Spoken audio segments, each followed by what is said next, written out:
Fala galera, tudo bem com vocês? Eu sou o Ariel e este é o canal Pop Nerd. My Hero Academia Heroes Rising já está entre nós. Não é da forma que a gente queria, não é HD, muito menos no cinema dublado, mas já está entre nós. E nessa quarentena, com o entretenimento cada vez mais escasso, não só eu, como várias pessoas acabou se rendendo à pirataria e consumindo o filme de um jeito meio não tão legal. Porém, o filme tá lá, tá assistível, é só você pesquisar. Eu não vou te ensinar a achar o filme, você dá teus corre aí. Com certeza alguém nos comentários deve estar falando como. O importante é que dá pra assistir e eu assisti e posso dar a minha opinião aqui sobre o filme. Mas já adianto que assim que o filme estrear aqui no Brasil, se estrear, né, a gente não sabe, é óbvio que eu vou consumir o filme de forma oficial. Até porque assistir esse filme dublado vai ser com certeza uma outra experiência que definitivamente eu não quero deixar de ter. Mas bem, o que eu posso dizer sobre esse filme? Eu já adianto que ele é muito, mas muito melhor que o primeiro, né? O My Hero Academia 2 Heróis. Se você tá preocupado com spoiler, fica tranquilo, eu vou dividir esse vídeo em duas partes. A primeira vai ser totalmente sem spoiler, a segunda vai ter spoiler, mas vai ter um aviso aqui no cantinho informando quando eu deixo de falar spoiler. E aí é só você pular essa parte do vídeo. Os alunos da 1A agora foram designados a trabalhar numa ilha, uma ilha onde não acontece nenhum problema, né, sério, como um vilão atacar. Agora que todos possuem a licença para atuar como herói, uma licença provisória, tanto o Bakugou como o Todoroki, aliás, eles foram designados a ir para lá ajudar os moradores daquela ilha. Nunca acontece nada demais nessa ilha, então eles não têm que fazer nada demais, eles não têm que lutar contra vilões ou bandidos ou ladrões ou coisa do tipo. Eles têm que fazer serviços básicos, tipo ajudar a consertar o motor de um trator, ajudar a consertar a rede elétrica, achar um cachorro perdido, essas coisas. Os antigos heróis que estavam atuando nessa ilha agora estão se aposentando. Então os alunos da 1A estão indo para lá tampar esse buraco até que novos heróis profissionais de verdade sejam escalados para ir lá atuar nessa ilha. Entretanto, em busca de uma certa individualidade de um morador dessa ilha, o vilão Nine parte para o ataque e então se dá início ao confronto entre os vilões e os heróis. A ilha não tinha tido nenhum ataque, aí aparece o Midori na ilha e aí agora tem um ataque. Impressionante. Mas Ariel, o filme é bom? Sem sombra de dúvidas, e como eu já falei, mas vou repetir, ele tá anos-luz na frente do primeiro. Em meia hora de filme, as cartas já estão na mesa, os problemas já estão ali, tudo tá perfeitamente encaixado para a história se desenrolar sem muitos problemas. E não pense que o filme vai ficar corrido, muito pelo contrário, a direção desse filme, ela é brilhante, ela consegue conduzir a história de uma forma muito rápida, mas sem ficar com aquela sensação de que tá sendo corrido, sabe? Então, cada personagem tem ali seu momentinho para brilhar, para se mostrar, para mostrar qual a sua individualidade, qual o seu propósito ali na 1A. Então todo mundo tem ali o seu minutinho de fama. Por um minutinho, mas tem. E a história é conduzida de uma maneira muito gostosa, de uma maneira muito natural, sabe? Mas quando você se dá conta, já tá acontecendo um monte de coisa ali e você vê tem meia hora de filme. E isso é uma coisa muito legal. O início do filme é aquele clima gostoso de todos os alunos, né, se interagindo e curtindo a ilha e tal, ajudando os moradores. Tem duas cenas específicas que eu acho que vale a pena falar, que não são spoiler, mas primeiro é o Todoroki servindo gelo ao morador, e aí você remete na hora aquele meme do Todoroki com camisa do Brasil, né, esquentando a breja e o churrasco ao mesmo tempo. Na hora eu lembrei desse meme. E também o Mineta, que teve uma cena onde ele não foi escroto, muito pelo contrário, ele foi legal. Aliás, deixa eu te dizer que o Mineta não foi escroto nenhuma vez nesse filme. Muito pelo contrário, ele ajudou as meninas a fugir de dois caras que estavam assediando elas. Então, olha só, 2020 tá muito louco, até o Mineta tá diferente. Depois que a história mostra o que tem que acontecer e os confrontos entre os heróis e os vilões finalmente começam, né, a ter início, a direção se mostra mais uma vez competente, onde não tem só um núcleo acontecendo, não tá acontecendo tudo num só lugar. A história o tempo inteiro fica emergindo entre tá acontecendo uma luta aqui, tá acontecendo uma luta ali, em locais diferentes da ilha, mas tá tudo muito bem cortado, muito bem editado, muito bem dirigido. Você consegue acompanhar as lutas de cada um muito bem, embora elas estejam acontecendo em lugares diferentes, em situações diferentes, tudo tá bem fluido. E isso é o mais importante desse filme, que eu vou voltar a elogiar várias vezes. E esse confronto ele se divide em duas partes, né? Semelhante com Vingadores Guerra Infinita, por exemplo. Os heróis vão lutar contra os vilões e aí eles vão ter que parar e vão se esconder e aí vão lutar de novo. Vai acontecer basicamente isso. E aí vai dar o confronto final e tal. O filme é bom, é divertido, tem o que a gente espera, que é um bocado de diversão, um bocado de comédia, muita ação, muita porradaria, bem conduzida e bem animada. Principalmente a cena final, que eu acho que é de longe uma das cenas mais bonitas de toda a franquia de My Hero Academia. Acho que supera a cena do Overhaul contra o Deku, ficou muito bonito mesmo, de verdade.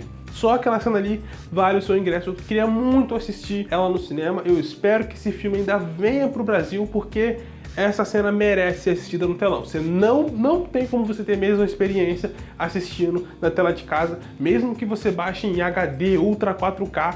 Eu acho que você só vai ter a imersão daquela cena mesmo na telona de cinema, até porque ela foi desenvolvida para ser assistida numa tela de cinema. Bom, agora vamos falar dos spoilers dos filmes. Já tá aqui o aviso. Se você não quer, pula para essa parte do vídeo. Então, eu falei muita coisa positiva do filme, é um filme muito bom, mas ele não é perfeito. Ele tem sim ali os seus defeitos, que na minha opinião acabaram incomodando um pouquinho. E um deles é o excesso de clichê e trama, de certa forma, repetitiva, que a gente já viu no anime se repetindo aqui no filme, porque é uma fórmula que combina e dá certo com My Hero Academia. Então a gente tem, por exemplo, uma criança com uma individualidade muito almejada por um vilão, e aí você cria uma empatia com a criança, quase objetificada ali, como apenas uma mera individualidade, e o Deku tendo uma conexão muito forte com essa criança.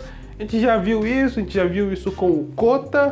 Tudo bem que o vilão não estava atrás da individualidade dele, mas era uma relação ali de criança com o Deku. Aí a gente teve isso com a Eri, e aí agora a gente tem com esse personagem do filme, que eu esqueci o nome, desculpa. A gente teve de novo uma cena nesse filme onde o Bakugou ele é pego pela individualidade de um vilão, e aí ele não consegue mais lutar, e aí cabe ao Kaminari e o Kirishima enfrentar o vilão sozinho e dar um jeito de libertar ele. Não foi bem exatamente isso que aconteceu, mas eu senti que foi bem similar àquela trama que aconteceu na terceira temporada, onde o Bakugou ele é capturado e vira aquele bolo de carne naquele exame de licença provisória. Um vilão que rouba individualidades e quer mudar a forma como a sociedade vê os heróis, e a gente já viu isso na segunda temporada com o All For One roubando a individualidade das pessoas, sendo o vilão. Basicamente isso que acontece no filme também, só que de uma maneira muito legal. Mas, de certa forma, a gente já viu isso. Não é nada incômodo, mas quem é fã da série vai perceber que tem algumas tramas se repetindo de vez em quando. Mas se você não liga, você acaba se divertindo e meio que dane-se, sabe? Agora vamos a umas perguntas que eu sei que vocês vão fazer. Perguntas que não querem calar. Vamos lá. O filme, ele é canônico? É difícil responder essa pergunta, porque não tem nenhuma nota oficial dizendo que o filme é canônico. Ele não tem nada de realmente importante, você não vai perder nada se você não assistir esse filme, mas ele se encaixa perfeitamente na linha do tempo. Ele tá acontecendo ali, creio que depois da quarta temporada. Os personagens citam acontecimentos da série, do anime, tipo Shigaraki está desenvolvendo uma droga que apaga a individualidade das pessoas. Como a gente viu no anime, o Shigaraki roubou a droga do Overhaul, então você linka uma coisa com a outra.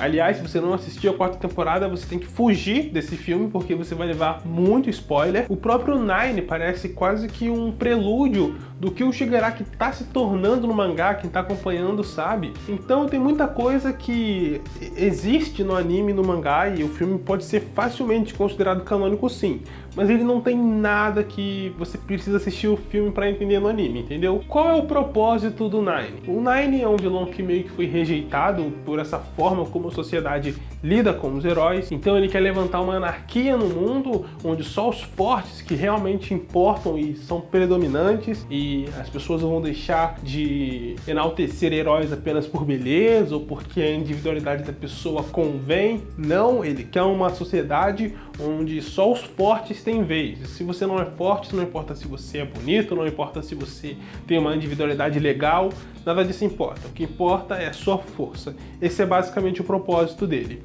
E então ele se alia à Liga dos Vilões, ele se propõe a fazer parte de um experimento ali daquele doutor, né, que até atendeu o Midoriya na infância e que é o doutor que realiza os trabalhos por All For One. Ele consegue dominar essa habilidade de roubar individualidade, só que ele só consegue roubar 9 individualidades por vez, por isso que o nome dele é Nine. O problema é que ele não aguenta a carga, ele acaba sofrendo danos colaterais por usar demais esses poderes todos de uma vez. E aí ele precisa ir atrás de uma certa individualidade, que é de regenerar o seu próprio corpo, as suas próprias células. Ele vai atrás de uma pessoa adulta que é capaz disso, ele até chega a roubar, mas o poder dessa pessoa só é capaz de regenerar tecidos de pessoas com sangue tipo B, e não era o sangue tipo dele. Mas aí ele lembra que esse cara, que ele roubou a individualidade, tem um filho que tá nessa ilha onde o Midoriya tá. E claro, os poderes são herdados, são hereditários, eles passam para os filhos. E aí ele vai atrás dessa criança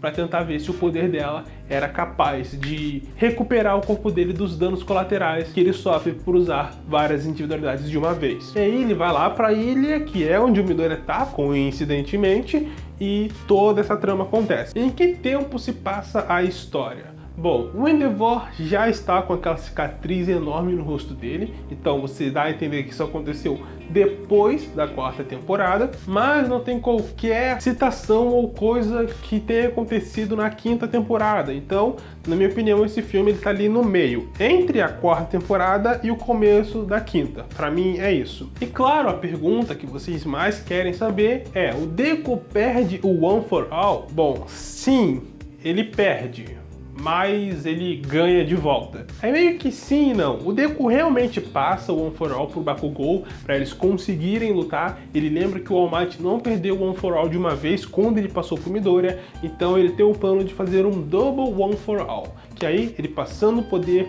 pro Bakugou e ele utilizando todo o poder que ainda tem, os dois conseguiriam derrotar o Nine.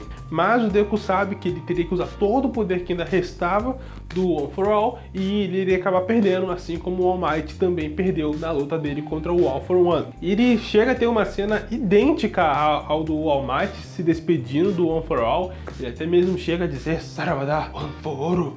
Adeus One for All. Dá a entender que ele perdeu o momento, a cena, a emoção, se sente que o Deku realmente ficou sem os poderes, mas aí chega o All Might e ele explica que perdeu, teve que passar pro Bakugou e tal. Por algum motivo, por alguma razão, por alguma explicação aleatória lá que o All Might deu, ele fala que não perdeu, e aí o corpo do Midoriya começa a brilhar, mostrando que ele realmente ainda tá com o One for All. Não sei o que aconteceu, não explicou direito, eu não entendi nada. O Bakugou, ele acorda, ele esqueceu convenientemente, então ele não tem memórias do que aconteceu, ele sequer lembra por que o corpo dele tá ferido. Então foi meio que uma tirada do ânus mesmo, essa desculpa toda do Deku passar o One for All pro Bakugou e depois ele não perder. Mas ficou legal, porque rendeu uma cena muito legal, que é a cena final. Ela é muito bonita, muito impactante, muito de se ver, mas não faz sentido mesmo. Ficou uma coisa meio cagada ali. Mas é emocionante, mas é meio cagado também. O veredito do filme é que ele é muito bom, como eu já falei, ele é melhor que o primeiro em vários quesitos: história, animação, personagens, direção, trilha sonora. É muito, muito bom. Seria lindo ver esse filme dublado, até porque vários personagens que não aparecem no primeiro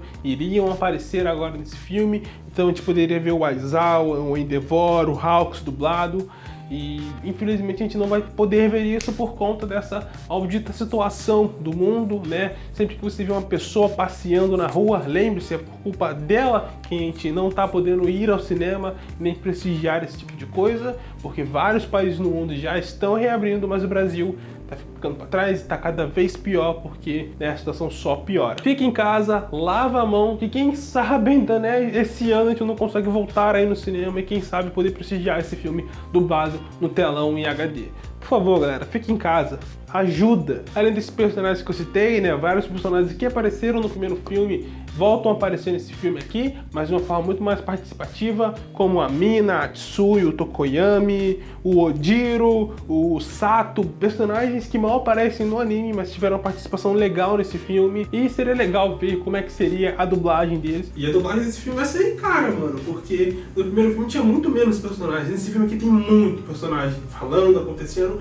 e são personagens importantes, ou seja, você não pode pegar algum fulano passando no corredor pra dublar, nem chamar alguém para fazer a mesma voz, como aconteceu no primeiro filme, onde a Vizedek, ela dubla Tsuyu, mas ela faz algumas pontas também. Então vão ter que ser só vozes pesadas, vão ter que pagar gente mesmo. Creio eu que a dublagem desse filme seria um pouco mais cara, mas é puro achismo meu. Enfim, galera, esse foi o veredito do filme. Comenta aqui embaixo se você gostou, se você não gostou, se você está ansioso para assistir esse filme dublado e se você concorda com as minhas opiniões. Não se esquece de deixar o like e se inscrever nesse canal para você não perder mais nenhum tipo de vídeo. A gente posta muita coisa legal aqui, histórias alternativas de Dragon Ball, análise, resenhas, top 10, enfim.